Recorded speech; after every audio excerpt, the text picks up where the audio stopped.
मतलब है कि कोई भी पार्टनर जो है वो ड्यूरिंग द फाइनेंशियल ईयर यानी कि with in the financial year भी रिटायर हो सकता है। ऐसा कंपलसरी नहीं है कि किसी भी पार्टनर को जब रिटायरमेंट लेनी है तो it has to be the last day of the financial year, that is 31st March। No, it is not, it is not compulsory. So a partner can take the retirement from the firm even within the financial year, which means from 1st April to 31st March, any day it can the partner can take the retirement. So the partner may retire from the firm during the accounting year, साल के बीच में, financial year के बीच में भी वो retire हो सकता है। रिटायरिंग पार्टनर को क्या क्या रिसीव होगा? Will receive the share of profits of the current year. कब तक? Till his date of retirement, जब तक वो रिटायरमेंट नहीं लेता तब तक। For example, if a partner is taking the retirement on 30th June, it means उसको 3 महीने का प्रॉफिट का हिस्सा मिलेगा। 3 महीने means from 1st of April to 30th of April 1 month, 1st of May to 31st of May, and 1st of June to 30th of June, right? So he'll receive the amount for 3 months. So he's entitled to, along with the share of profit, he's entitled to the reserves, to the share of goodwill and gain on the revaluation account, कोई भी जो gain होगा। his share of interim profit is calculated as per the partnership deed, तो उसका जो भी ये share होगा वो पार्टनरशिप डीड के मुताबिक ही कैलकुलेट होगा, यानी कि टर्नओवर बेसिस और टाइम बेसिस।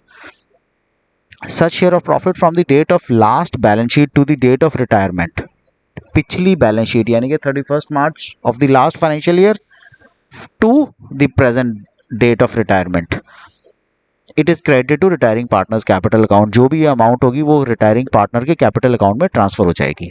जनरल एंट्री क्या होती है इसकी? Profit sharing ratio of partners does not change, remaining partners, उनकी प्रॉफिट शेयरिंग रेशियो जब चेंज नहीं होती है।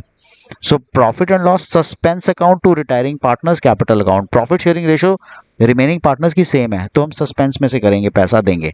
So profit and loss suspense account to retiring partners capital account. If profit sharing ratio of continuing partner changes, then continuing partners capital or current account to retiring partners capital account. Now these are the two methods जिसके basis पे हम उसका amount transfer करते हैं। The first method is based on time. So following are the method that are used for calculating the profit share of retiring partner. First is based on time. Profit for this year is assumed as same as for the previous year. So if a person is retiring on 30th June 2024, it means the profit for the firm has been taken as same as was there in 2023, यानी कि पिछले साल में, previous year में जितना उसका profit था इस ईयर में भी उतना ही प्रॉफिट ट्रीट किया जाएगा। स्टेप्स क्या हैं इसके? First, calculate the average profit based on past years profits, जितने भी उसके एवरेज प्रॉफिट है पास्ट ईयर के प्रॉफिट के बेस पे हम कैलकुलेट करते हैं एज एग्रीड।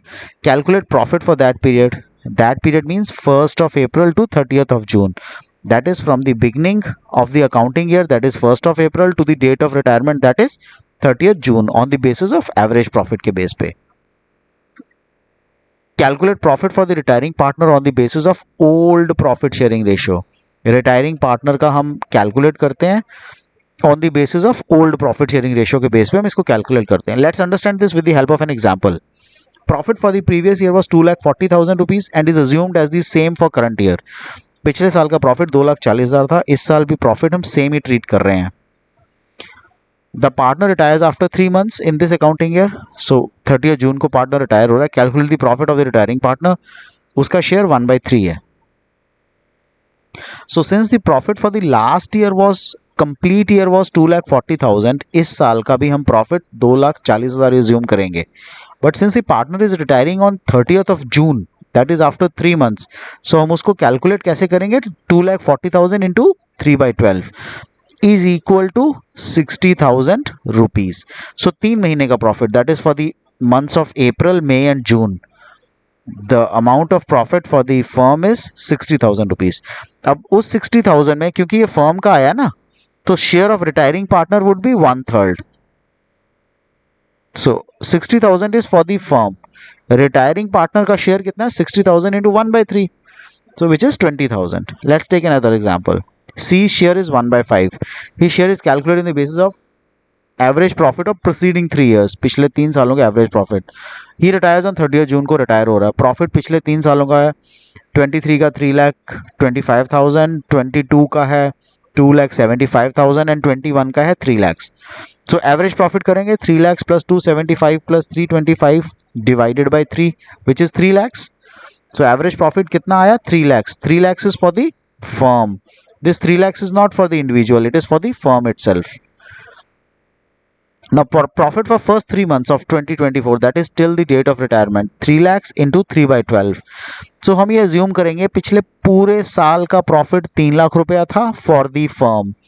इस साल का profit up to the date of retirement, यानी कि the person is retiring on 30th June, for first 3 months the profit is, अगर पूरे साल का 30 लाख है तो 3 महीने का 3/12 करके 75,000 is the profit for the 3 months.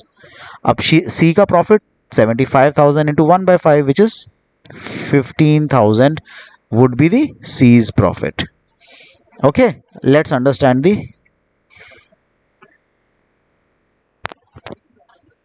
method number 2, which is based on turnover or sales. So we have two methods. Method number 1 we have just discussed, which was on the basis of time, जब 3 महीने के बाद partner retire हो रहा है. हमने example के साथ किया, example number 1 and example number 2. Now the second method is based on turnover or sales. That is उसकी total turnover और total sales को हम calculate करते हैं. Let's understand the steps first. सबसे पहले हम sales of previous accounting year calculate करते हैं, पिछले साल की कितनी सेल्स थी हमारी. फिर हम ascertain the sales from the beginning of the year up to the date of retirement. Beginning of the year is 1st of April, date of retirement is 30th of June for example. Ascertain the profit percentage of the previous accounting year, पिछले साल में इस sales पे कितना profit आया था. For example the last year sales were 10 lakh rupees, for 10 lakh rupees and the profit earned was 10%.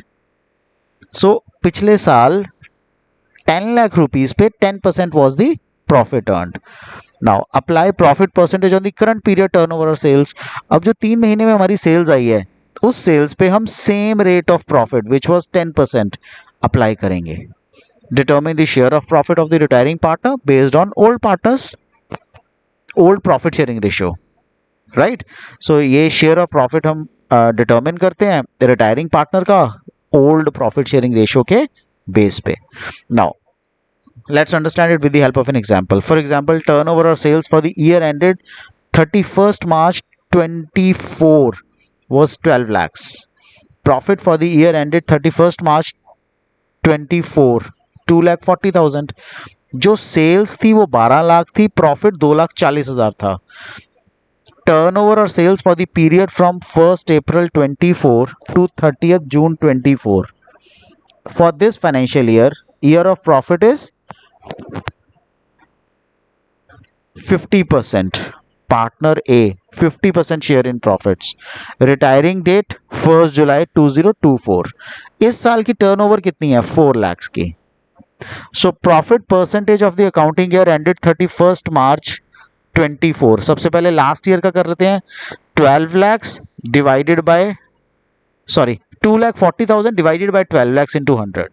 Net profit ratio, gross profit ratio if you remember. So हमारा जो profit हुआ है 2,40,000 divided by 12 lakhs into 100, 20%. So rate of profit in the last financial year was 20%, which was profit divided by sales into 100.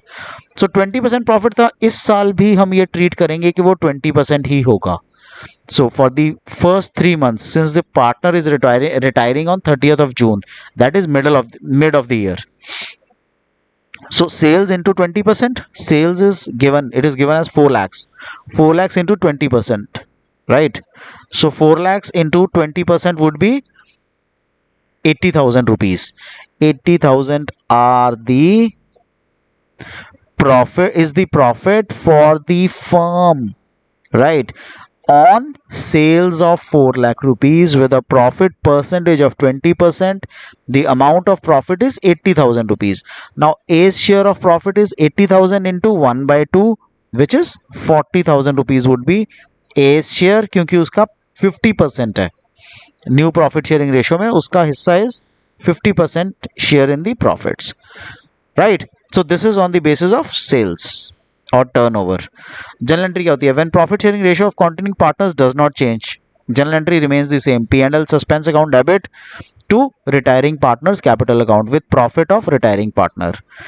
The balance of P&L suspense account is transferred to P&L appropriation account at the end of the accounting year. So P&L appropriation में हम transfer कर देते हैं ये पैसा. Till adjustment, profit and loss suspense account is shown in the asset side of interim balance sheet where share of profit of retiring partner is adjusted. Okay. When share of loss of retiring partner is adjusted, it is shown in the liability side of the interim balance sheet. When profit sharing ratio of continuing partner changes, पहले वाला क्या था? जब उसकी ratio change नहीं हो रही है तो continuing partners capital account debit in gaining ratio to retiring partners capital account. So ये दो मेथड्स हैं जिसके बेस पे हम कैलकुलेट करते हैं when a partner retires in the middle of the year, or we can say during the year. Method number 1 is on the basis of time and method number 2 is on the basis of turnover or sales. That's it on the topic from my side. Thanks for watching. Do subscribe to my channel. आपको इसमें कुछ भी interesting लगा हो, do write down in the comments. Thank you.